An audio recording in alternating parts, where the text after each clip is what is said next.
teman terbaik kamu. Pro 2 FM.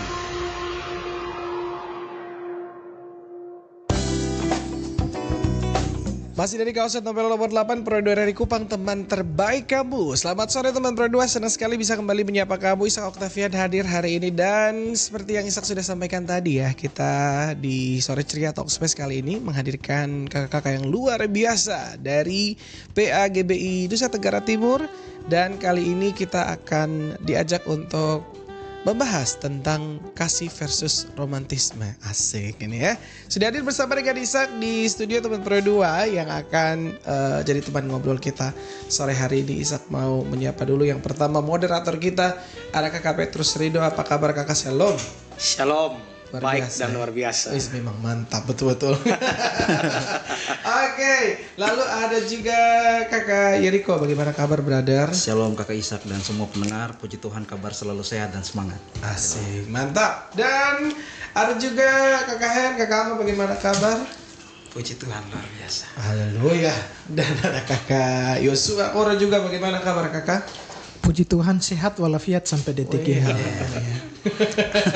Baiklah, silakan untuk diskusi kali ini nanti kita akan dipandu oleh Kakak Petrus Rido dan akan membahas tentang kasih versus romantisme. Ada apa antara kasih dan romantisme ini? Mari kita dengarkan saja pembahasan yang bersama dengan kakak-kakak dari PAGBI NTT. Selamat sore teman-teman pendengar dan selamat sore kakak-kakak semua. Sepertinya tema ini cukup menarik karena kota kita, kota Kupang disebut kota kasih. Apalagi kita baru selesai memperingati hari Valentine, hari kasih sayang, berbagi kasih, coklat dan hal-hal yang lainnya. Namun di sisi lain, kita sebagai anak muda, kalau kita berpikir lebih dalam dan lebih kritis, bahwa kasih itu tidak bisa hanya disimplifikasi dengan coklat, dengan hal-hal yang berbau romantis, karena kasih mempunyai makna yang lebih dalam. Harapannya hari ini kita bisa diskusi lebih luas dan lebih luar biasa karena ada Kak Hen dari divisi pemuda GBI NTT, ada Kak Yesua. Beliau selain aktif di dunia politik, aktif dalam dunia pelayanan, dan beliau berdua ini sudah orang tua, jadi sudah cukup makan asam garam mengenai kasih. Dan ada Kakak Yeriko. Nah, sekarang saya mau tanya kepada kakak-kakak. Sekarang orang menggambarkan kasih dari definisi TikTok atau definisi Instagram. Kasih harus kasih bunga, kasih harus kasih coklat, atau kasih harus effort lah, kata anak muda. Menurut kakak-kakak seperti apa? Dari Kakak Yeriko dulu. Ya baik, terima kasih banyak untuk Kakak Pendeta Petrus. Jadi dari tema yang kita angkat hari ini kan berbicara soal kasih versus romantisme. Nah, ada kata versus di situ. Jadi ini bermuara pada apakah kasih dan romantisme ini bertentangan atau bisa selaras seperti itu. Jadi kita akan coba untuk sama-sama berbicara soal apa yang dimaksud dengan kasih dan juga apa yang dimaksud dengan romantis atau romantisme. Karena seperti yang tadi Kakak Pendeta bilang bahwa kita kan ini tidak bisa dipungkiri dan tidak bisa dihindari. Kita sudah di zaman yang begitu canggih, era digital media, AI dan lain sebagainya, sehingga banyak sekali hal yang menjadi bagi saya pribadi adalah tidak menutup kemungkinan untuk semuanya terbuka.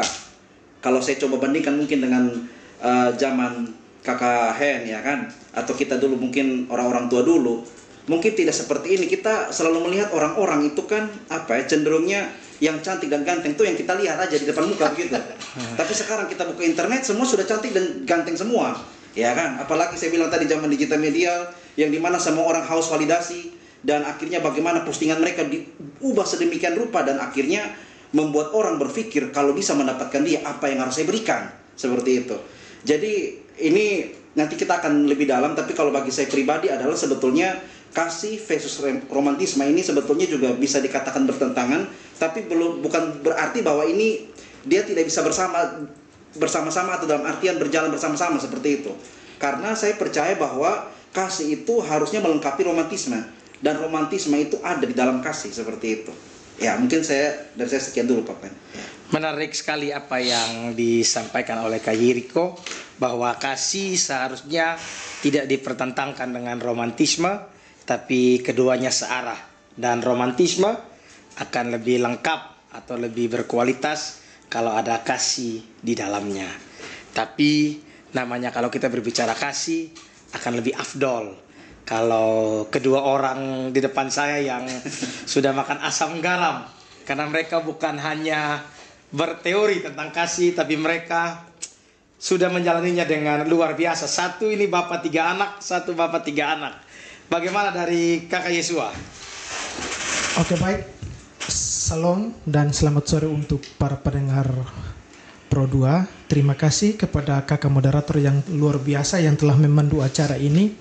Dan apa yang telah disampaikan oleh kakak moderator dan juga oleh Kak Yiriko, sebagaimana esensi dari kasih versus romantisme. Nah, kalau dari saya, bahwa kasih versus romantisme ini adalah memang dua hal yang tidak bisa terpisahkan. Dia adalah merupakan saling beririsan. Kasih adalah merupakan, kasih dan versus romantisme ini adalah merupakan sebuah refleksi kritis bagi generasi yang beriman. Nah, kasih ini juga bahwa dan versus romantisme, kasih tidak hanya sekedar sebuah show atau merupakan pameran di media sosial, bahwa kita bisa mengambil kesimpulan bahwa kasih itu harus dipamerkan atau dipamerkan lewat media sosial. Tetapi yang sesungguhnya sebagai pemuda gereja dan sebagai generasi yang beriman, saudara pendengar, bahwa kasih itu sebagaimana yang diajarkan Tuhan di dalam Injil Yohanes pasal yang ketiga ayat yang 16 adalah kasih adalah merupakan dasar dan juga kasih adalah merupakan komitmen untuk membangun sebuah hubungan agar dia menjadi kuat. Itu yang pertama mengenai tentang kasih. Terus yang berikut adalah tentang romantisme. Romantisme ini adalah merupakan sebuah ekspresi emosional yang menekankan bahwa dia adalah merupakan selebrasi buah dari kasih itu sendiri. Dan secara esensinya, kasih adalah membangun komitmen dan pengorbanan. Sedangkan romantisme adalah perasaan dan ekspresi. Dan kita harus jujur bahwa kasih itu adalah merupakan pilar sebagai generasi yang beriman, yang pilar atau merupakan fondasi yang kokoh. Sedangkan romantisme dia adalah buah dari kasih itu sendiri. Dan saudara pendengar, bahwa kita jangan jadikan romantisme itu sebagai fondasi hidup. Bangunlah relasi di atas kasih yang bertanggung jawab. Karena kasih adalah merupakan bagian yang kita harus jaga dan bertumbuh dan berakar menuju pada pendewasaan sebagai generasi yang beriman. Saya kembalikan. Terima kasih Kak Yesua memberikan penajaman dari apa yang kita diskusikan hari ini. Menarik bahwa topik ini harus menjadi refleksi yang kritis untuk kita semua. Bagaimana kita menempatkan kasih harus sungguh-sungguh menjadi dasar, dan romantisme adalah buah dari kasih yang diekspresikan dengan benar. Tapi kalau kita lihat isu yang berkembang, saya sempat searching di internet, khususnya pada hari Valentine, ternyata jumlah penjualan kondom dan jumlah penjualan coklat itu dua-dua tuh meningkat pesat. Artinya kasih sudah disimplifikasi atau sudah didegradasi nilainya hanya menjadi coklat, bunga, dan pelampiasan hawa nafsu. Jadi saya mau tanya Kakak Hen sebagai Biro Pemuda GBI NTT, bagaimana melihat fenomena ini? Baik, selamat sore semuanya. Selamat sore. Apa yang disampaikan Kakak Yiriko, Kakak Yosua, saya pikir itu sangat jelas. Karena kalau romantisme tanpa kasih itu hanya sebuah ilusi. Sebuah ilusi itu yang membawa kehancuran untuk kehidupan anak-anak muda. Nah, kita lihat sekarang fenomena sekarang, kasih itu sudah pelaksanaannya itu sudah tidak pada dasar yang benar. Kasih itu hanya sebagai sebuah emosional. Kasih itu hanya sebagai, kalau di anak-anak generasi sekarang, lu kasih beta sesuatu baru beta sayang lu. Transaksional. Iya, kasih itu sudah jadi transaksional, bukan lagi sebuah perasaan yang tulus dari dalam hati seperti di zaman-zaman dulu. Saya tidak bilang lebih baik di zaman dulu dari zaman sekarang, tapi zaman sekarang sudah salah artikan yang namanya kasih. Kalau sudah romantis baru bilang itu baru kasih. Dan fenomena-fenomena yang beta perhatikan di media sosial, baik di Facebook, TikTok, apalagi yang paling tren sekarang TikTok dengan IG. Kasih itu sudah bukan lagi perasaan, tetapi itu jadi sebuah tindakan yang kurang baik. Kita lihat fenomena beberapa hari ini di media TikTok, ada beberapa anak muda yang mau dibilang kontak fisik secara seperti pasangan suami istri, tetapi itu bukan pasangan suami istri. Dong melambangkan kasih itu kontak fisik dulu baru kasih. Ya, makanya beta bilang tadi itu kalau romantisme tanpa kasih itu hanya sebuah ilusi. Itu bukan kasih yang sesungguhnya. Sedangkan kita sebagai anak-anak muda Kristen, kita sudah memahami Alkitab bahwa kasih itu bukan saja soal hubungan perseorangan, tetapi hubungan emosional antar sesama, bukan hanya antar lawan jenis. Oleh sebab itu, dengan fenomena yang sekarang, tugas kita paling berat pemuda-pemuda gereja adalah bagaimana kita menyadarkan generasi-generasi Z, generasi-generasi milenial yang menganggap kasih itu harus kontak fisik. Itu sebenarnya tidak, itu sebuah kekeliruan. Kasih itu tidak hanya kontak fisik, tetapi kasih itu melindungi. Kasih itu menyayangi. Kalau kasih diimplikasikan sebagai kontak fisik, berarti kasih itu tidak masuk lagi definisi melindungi. Justru mengambil. Iya, justru mengambil. Gitu. Jadi sebagai anak muda Kristen, mari dalam kitab pengkhotbah juga bagaimana seorang muda mempertahankan kelakuannya yang bersih. Betul. Ya, dengan menjaganya sesuai dengan kebenaran firman Tuhan. Kebenaran firman Tuhan bilang apa? Ya, kita tahu bersama dalam pengkhotbah itu nasihat yang sangat jelas oleh para cendekiawan. Segala sesuatu ada waktunya. Ya, ada waktunya. Jadi untuk anak-anak muda, tunggu dihalalkan dulu baru ya boleh romantisme. Romantisme hanya sekedar kata-kata terasa santai masalah, tetapi kalau disertai dengan perbuatan, tunggu dihalalkan di kantor pencatatan sipil dan disahkan di hadapan gereja dan jemaat, terutama di hadapan Tuhan. Mungkin itu saja dengan diskusi kita menjadi menarik teman-teman, karena Kakak Iko memberikan pandangan bahwa kasih dan romantisme itu bukan sesuatu yang harus dipertentangkan, tapi searah. Kak Yesua memberikan penajaman bahwa kasih itu dasar dan romantisme itu adalah buah dari kasih itu. Dipertajam oleh KN sendiri bahwa romantisme tanpa kasih itu ilusi, malah akan jadi transaksional, dan seharusnya kita anak muda harus tahu porsi, tahu waktu, tahu tempat. Nah, ini pandangan yang sangat bagus. Sebenarnya kasih versus romantisme keluar dari sebuah pertentangan yang ada dari zaman dulu sebenarnya. Karena Yesus datang dan dia itu pribadi kasih sendiri di tengah Romawi yang punya dewa cinta, di mana mereka itu dalam tanda petik punya moral yang agak rendah, bisa menikahi ibunya, bisa merampas istri daripada adiknya, bisa membunuh ayahnya atas dasar ambisi, kekuasaan, ego, bahkan cinta.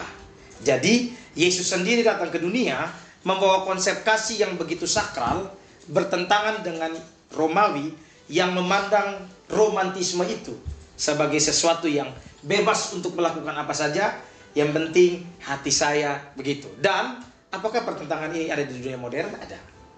Kita bisa lihat gereja punya tantangan tersendiri untuk mengedukasi, pemerintah punya tantangan sendiri, dan orang tua punya tantangan sendiri. Kenapa saya bilang pemerintah punya tantangan sendiri? Kita tidak bisa pungkiri, Prof. Renal Ghazali bilang, kalau HIV ini tidak dikendalikan, maka ini akan menjadi endemi. HIV ini muncul dari dua penalaran. Yang pertama, penggunaan jasa PSK secara sembarangan. Yang kedua, hubungan seksual bebas anak muda tanpa edukasi seksual. Kaisua ada di bagian pemerintah. Bagaimana pandangan, usul, tanggapan kritis mengenai fenomena ini. Pertentangannya zaman dulu, ternyata dia muncul dalam wujud modern lagi. Silakan kakak. Oke, baik. Terima kasih kakak moderator. Iya, memang sebagai Kupang Kota Kasih dan khususnya Nusa Tenggara Timur adalah merupakan kota 1000 gereja, dan kita lihat bahwa fenomena ini cukup mengagetkan kita sebagai kaum generasi yang beriman. Loh, kenapa ini terjadi di Kupang Kota Kasih? Dan angkanya cukup tinggi. Ternyata memang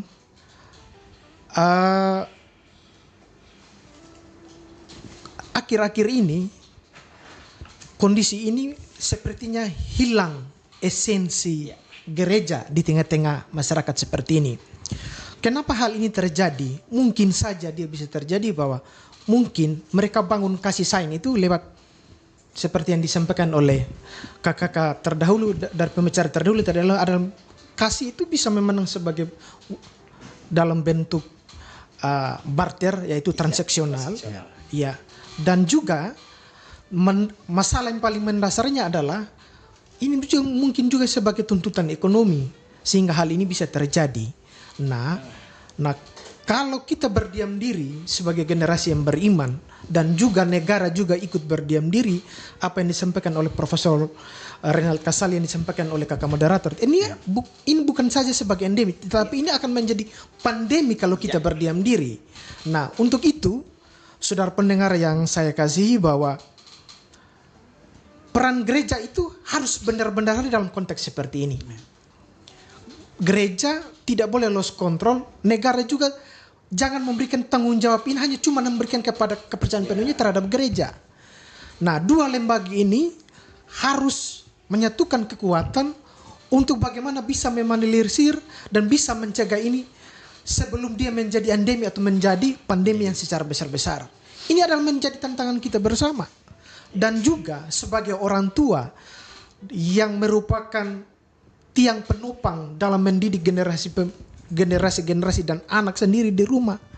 Ini adalah merupakan membangun hubungan yang lebih intens dengan anak untuk mendidik bagaimana untuk mengedukasi anak-anak bahwa mendidik sebuah hubungan itu harus dilandaskan dengan kasih Kristus. Kalau ini tidak kuat, maka kita tidak bisa hindarkan bahwa ini akan terjadi terus-menerus dan akan terus terjadi di kota Kupang yang kita cintai bersama, bahwa yang paling utama adalah peran keluarga.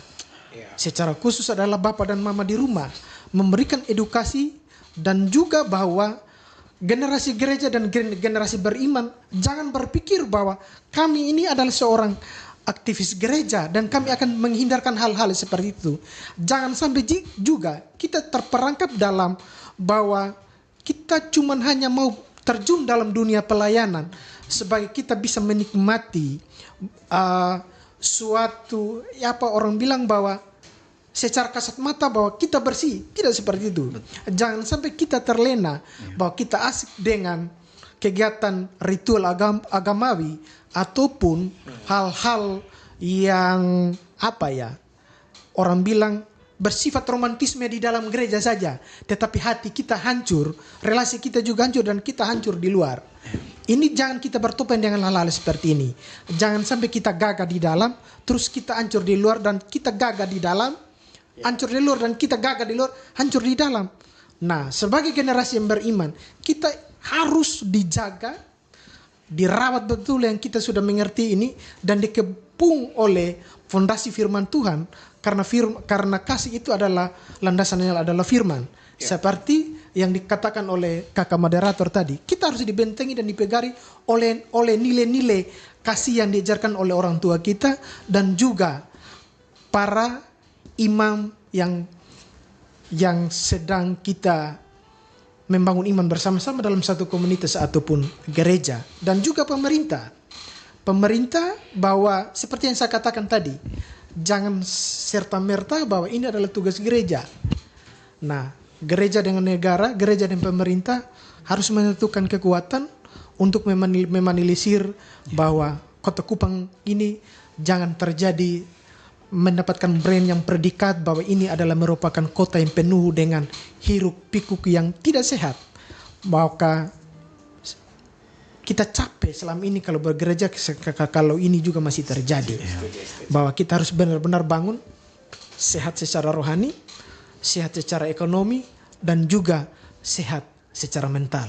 Itu saja yang saya sampaikan. Saya kembalikan. Menarik apa yang disampaikan oleh Kak Yesua, teman-teman pendengar dan teman-teman yang ada di sini.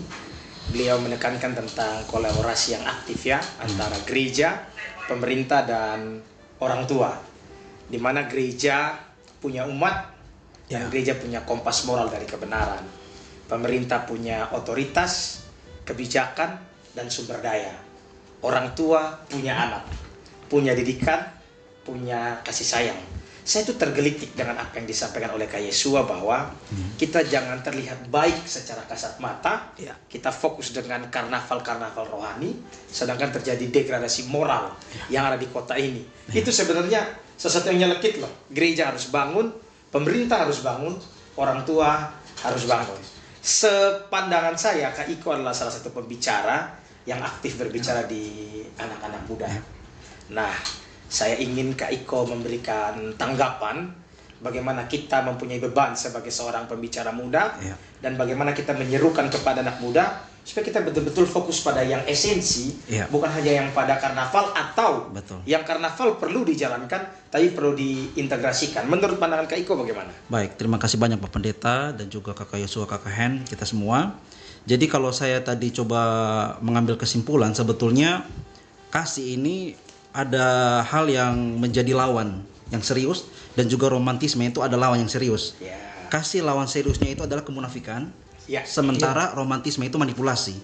Keren. Jadi ini hal yang harus kita sadari, karena idealnya kalau kita berbicara romantisme seperti Pak Pendeta sampaikan di awal, harus memberi coklat dan sebagainya. Sebetulnya kalau mau dibilang secara idealnya, ketika ada saat susah bersama-sama, itu romantisme sebetulnya.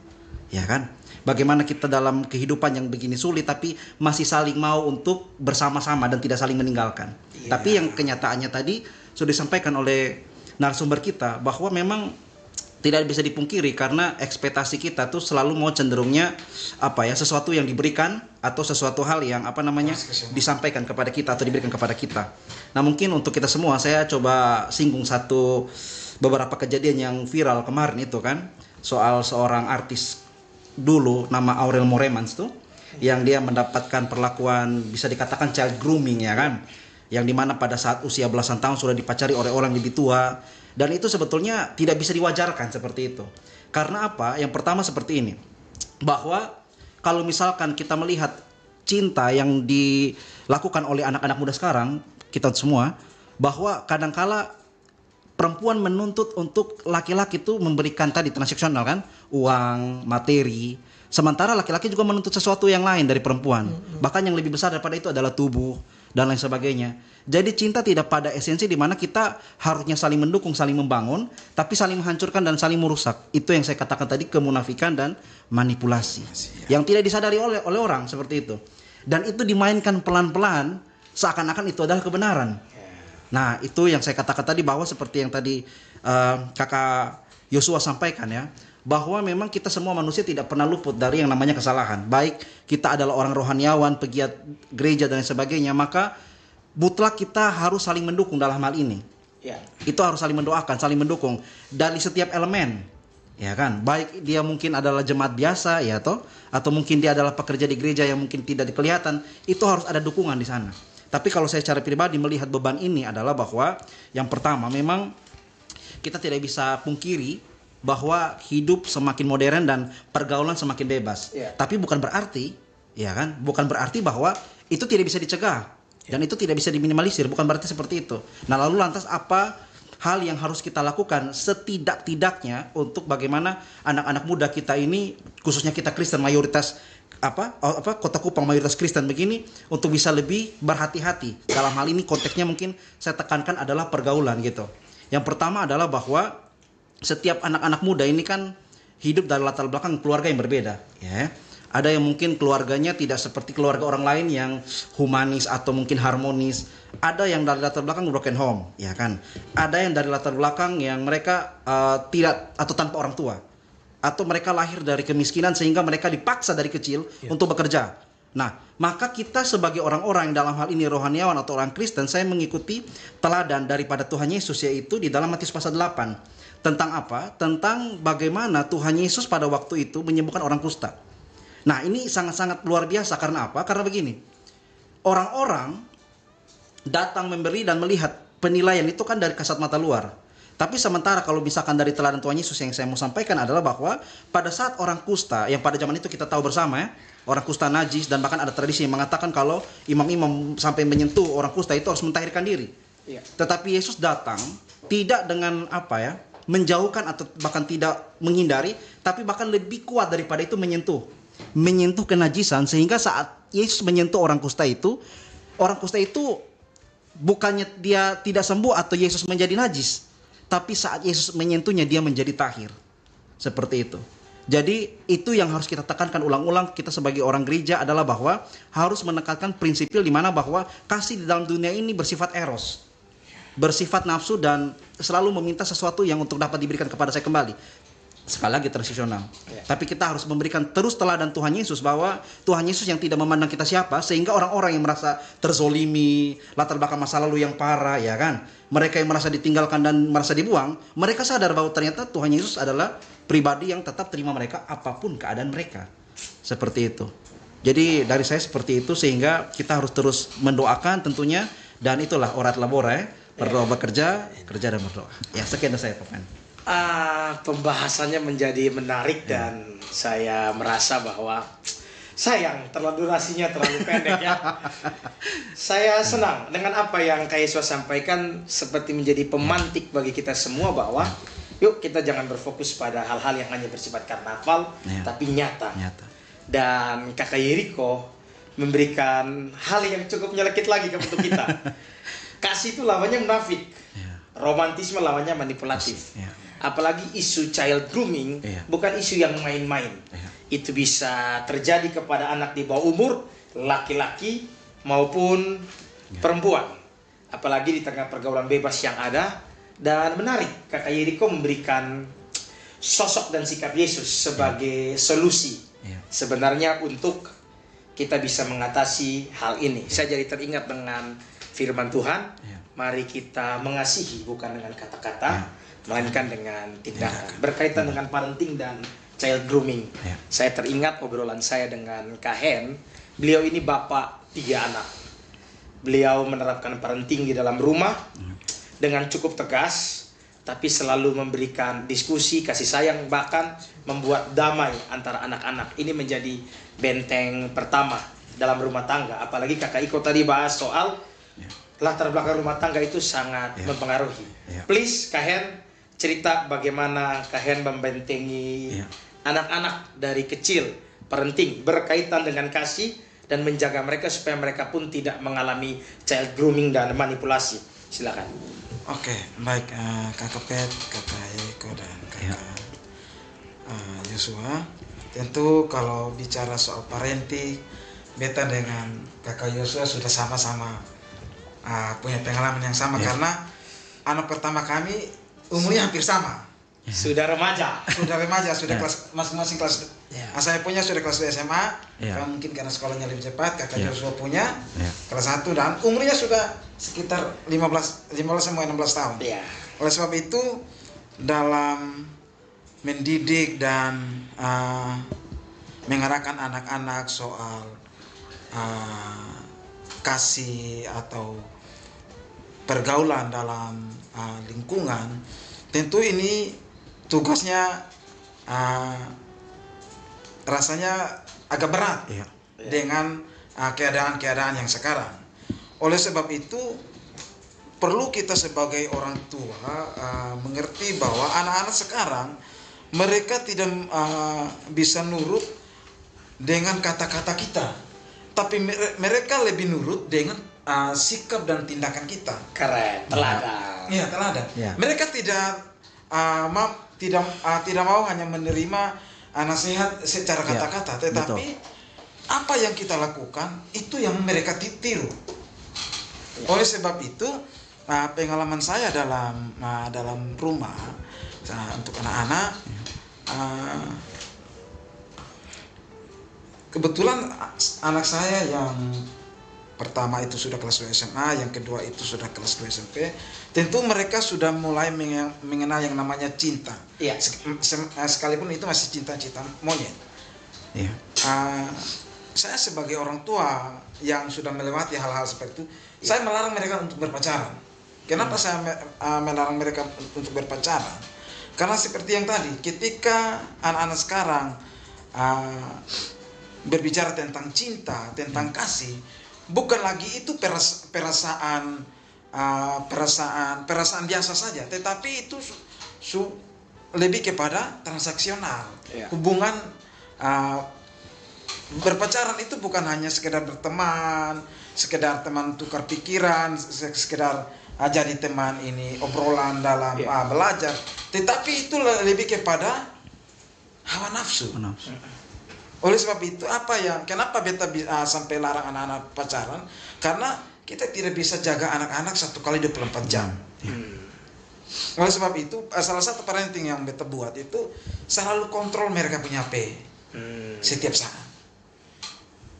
Kontrol mereka punya HP setiap saat supaya kita lihat bahwa kontrol itu dari semua media. Jadi kontrol YouTube-nya seperti apa, link yang mereka buka di Google seperti apa, percakapan di WA seperti apa. Pokoknya semua media sosial itu harus dikontrol. Karena kita tidak tahu bahwa kita nasihat secara luar biasa, kita kasih contoh banyak-banyak di rumah, tetapi di lingkungan mereka bergaul, di lingkungan mereka sekolah, kita tidak tahu, kita tidak jaga. Oleh sebab itu kontrol-kontrol seperti itu penting sekali untuk kita orang tua. Setuju. Karena seperti saya bilang tadi, anak-anak sekarang cara mereka pandang itu kasih cinta itu bukan lagi berlandaskan kepada kebenaran. Seperti yang Kakak Jericho sampaikan tadi. Mereka lebih kepada lu cinta bebe, cinta lu asal. Ada kata asalnya. Oleh sebab itu untuk kita orang-orang tua muda penting kita selalu memperhatikan anak kita. Kontrol itu lebih kalau untuk zaman sekarang konteksnya mereka kontrol media sosial mereka. Karena dari situ bisa saja mereka hancur dari media sosial. Di rumah kita boleh kasih contoh sedemikian rupa, mereka kita libatkan dalam dunia pelayanan, tetapi di dunia pergaulan mereka, dunia media sosial mereka, kita tidak bisa kontrol. Oleh sebab itu, satu lagi yang selalu kita buat di anak-anak berbicara tentang kasih antara orang tua dan anak itu, setelah saya didik mereka dengan keras, malam itu pasti beta duduk dan ngobrol, lalu sehabis itu kami doa bersama dan saling memaafkan bersama. Ya.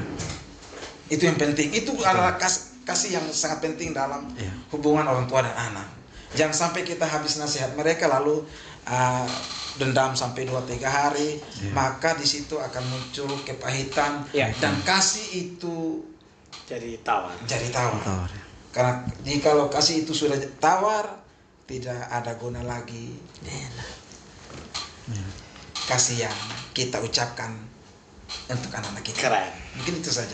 Saya lihat Kak Hen jadi orang tua ternyata berat, Kakak. Tapi menarik apa yang disampaikan bahwa nasihat harus disertai dengan teladan. Pertama, yang kedua harus ada parenting yang aktif, khususnya melihat media sosial, HP sebagai teman terdekat mereka, dan orang tua harus tegas kapan waktu untuk berpacaran, kapan bijaksananya dalam mengekspresikan perasaan dan mungkin masa pubertas yang mereka miliki. Kita sampai pada penghujung diskusi. Saya ingin masing-masing dari kakak-kakak ini memberikan final statement. Apapun itu, karena topik kita nih panjang. Kita ngomong dari definisi kasih, kita ngomong isu-isu yang ada di Kota Kupang, bahkan kita ngomong tentang child grooming dan filosofi tentang kasih. So, saya berpikir kasih ini spektrumnya luas sekali, dan kakak-kakak tarik nafas dalam-dalam, memikirkan pesan apa yang singkat, tapi menjadi final untuk orang renungkan di Februari ini. Saya mulai dari Kakak Yesua. Baik, saudara pendengar Pro 2, sebagai generasi yang beriman, kita tidak butuh generasi yang pandai jatuh cinta. Tapi kita harus matang dalam generasi yang membangun literasi tentang siklus pertumbuhan generasi muda dengan hidup yang berakar di dalam kasih. Dan romantisme itu indah, tetapi tidak cukup untuk selalu terlihat dramatis. Tetapi kasih dan romantisme itu sebagai penopang dalam menjalankan kehidupan sebagai anak muda. Pertanyaan sekarang, apakah kita percaya pada kasih dengan fenomena sosial yang sepertinya hampir kasih itu jauh dari harapan, saudara-saudara? Dan sepertinya kita menyalahkan, sepertinya gereja tidak serius, keluarga tidak pernah hadir dalam situasi seperti ini. Dan perlu juga kita sebagai generasi beriman harus menanggapinya dengan cara yang serius. Dan karena masa depan Kristen di tanah Flobamora atau kota Kupang yang kita pijak ini, kalau kota ini dipenuhi dengan orang benar, kota ini pun, generasi ini pun akan diberkati dengan generasi yang takut akan Tuhan. Dan segala peranata sosial yang hiruk pikuk di tengah pendengaran kita dengan hiruk pikuk di media yang berseliweran di tengah gadget kita, pasti kita akan pusing untuk melihatnya.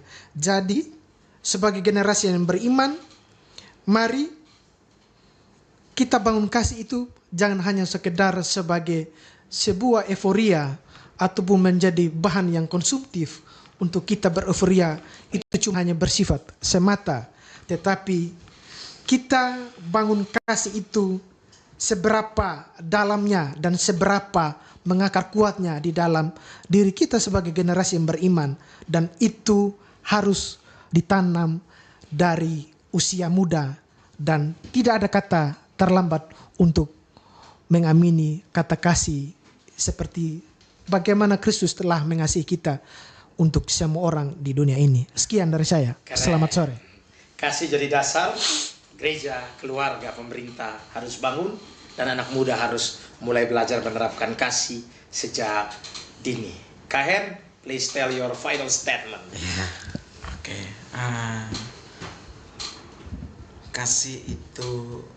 Kasih sejati itu soalnya boleh tergesa-gesa. Ini pesan untuk kasih itu soalnya boleh tergesa-gesa.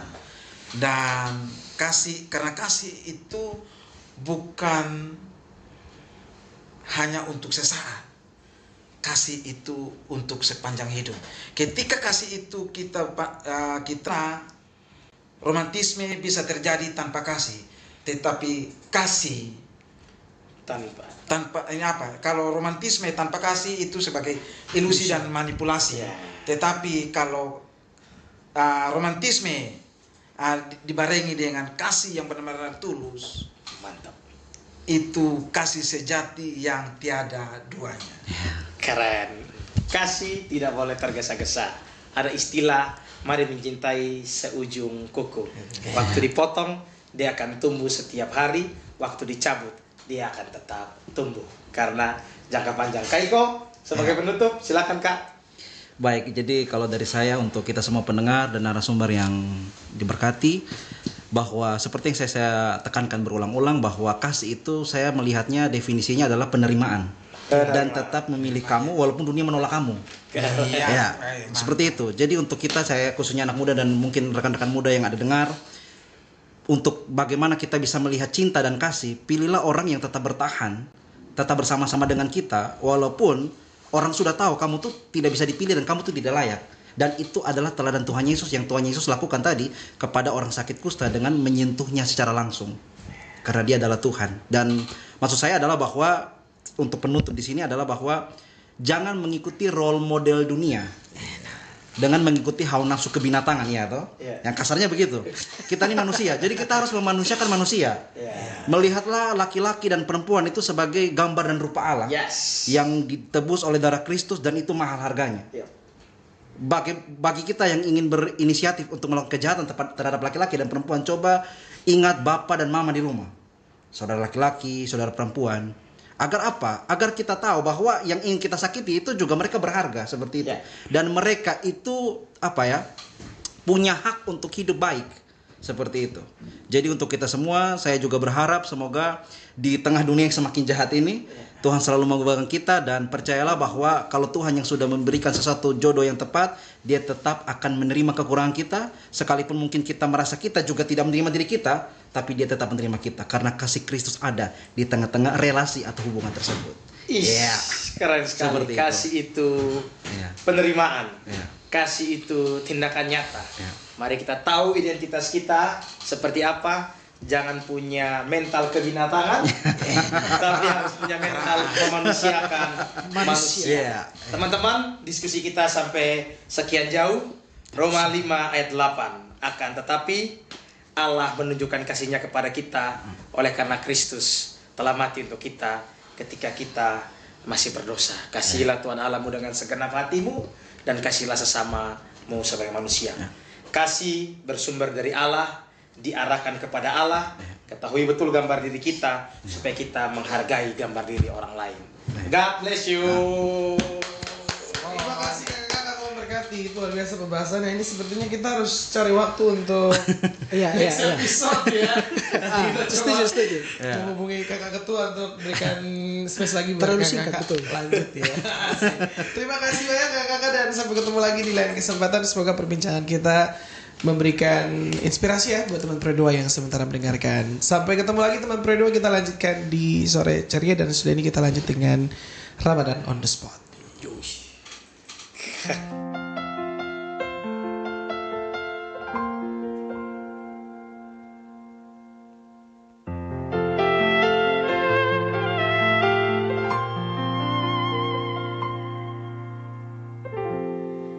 Dalam yang pernah ku rasa, hasratku